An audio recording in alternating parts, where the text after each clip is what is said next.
जिस सोसाइटी में, जिस शहर में, जिस बस्ती में, जिस स्टेट में, जिस मुल्क में जितना ज्यादा जुल्म होगा उतनी ज्यादा अशांति होगी, उतना ही ज्यादा फसाद होगा। अदल हिंदू और मुसलमान नहीं देखता है, अदल शिया और सुन्नी नहीं देखता है। अदल का मतलब है अदल है, वो जो भी हो उसके साथ होना चाहिए। कुरान ने इस बात पर बड़ा बहुत जोर दिया है, वला यजरिमन्नकुम शनआनु कौमिन अला अल्ला तादिलू। आए लोगों, ऐसा ना हो, वला यजरिमन्नकुम शनआनु कौमिन, किसी कौम की दुश्मनी, किसी कौम की दुश्मनी तुम्हें इस बात पर मजबूर न कर दे, किसी कौम का हसद, किसी कौम की दुश्मनी तुम्हें इस बात पर मजबूर न कर दे कि तुम उनके साथ बेइंसाफी करने लगो। बेइंसाफी नहीं होनी चाहिए। हर हाल में इंसाफ करो, यही तक़वे के ज्यादा करीब है। हर हाल में इंसाफ करो, चाहे हिंदू हो या मुसलमान, सिख हो या ईसाई, यहूदी हो, कम्युनिस्ट हो, कम्युनिज्म का मानने वाला हो, बुद्धिस्ट हो, कोई भी हो, आप उसके साथ इंसाफ कीजिए। अपने के खिलाफ बात जाने दो। शायद आपको मालूम होगा, जब ब्रिटिश गवर्नमेंट थी, अंग्रेजों की हुकूमत थी अभी, हाँ, तो एक मंदिर और मस्जिद की जमीन का झगड़ा पेश आया ब्रिटिश गवर्नमेंट के जमाने में। तो जज ने कहा कि क्या तुम दोनों में से किसी के पास ऐसा कोई गवाह है? हिंदुओं से पूछा, कोई ऐसा कोई गवाह है जिसको तुम पेश कर सको और उसकी गवाही मुसलमान की मान ले? और मुसलमान से पूछा, तुम्हारे पास कोई ऐसा गवाह है जिसकी गवाही को हिंदू भी मान ले? तो मुसलमानों ने कहा, हमारे पास ऐसा कोई गवाह नहीं है। हिंदुओं से पूछा, तुम्हारे पास ऐसा कोई गवाह है जिसको की गवाही को तुम भी मान लो और मुसलमान भी मान ले? हिंदुओं ने कहा, हाँ, हमारे पास एक गवाह है। का कौन?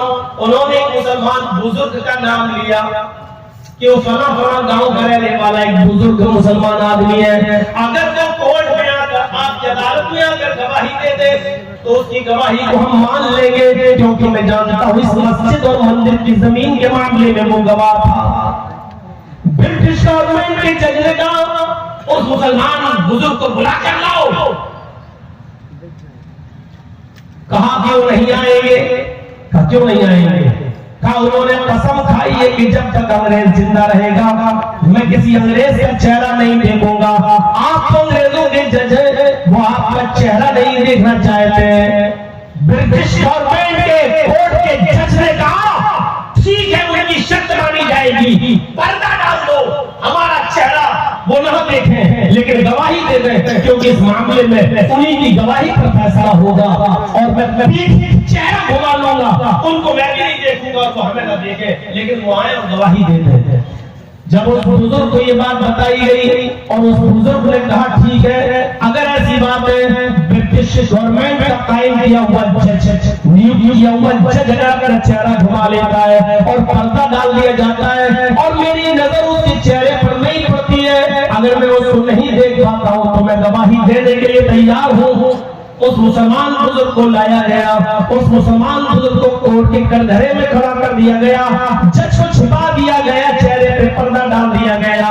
जज ने पूछा पर्दे की ओर से, बताओ तुम क्या गवाही देते हो? हिंदू कहते हैं ये मंदिर की जगह है, मुसलमान कहता है ये मस्जिद की जमीन है, आप इसके बारे में क्या गवाही देते हैं? आपकी गवाही ऐसी है जो मुसलमान भी मानने को तैयार है और हिंदू भाई भी मानने को तैयार है। आप सही गवाही दे देंगे तो हमारा ये मामला बहुत आसानी से हल हो जाएगा।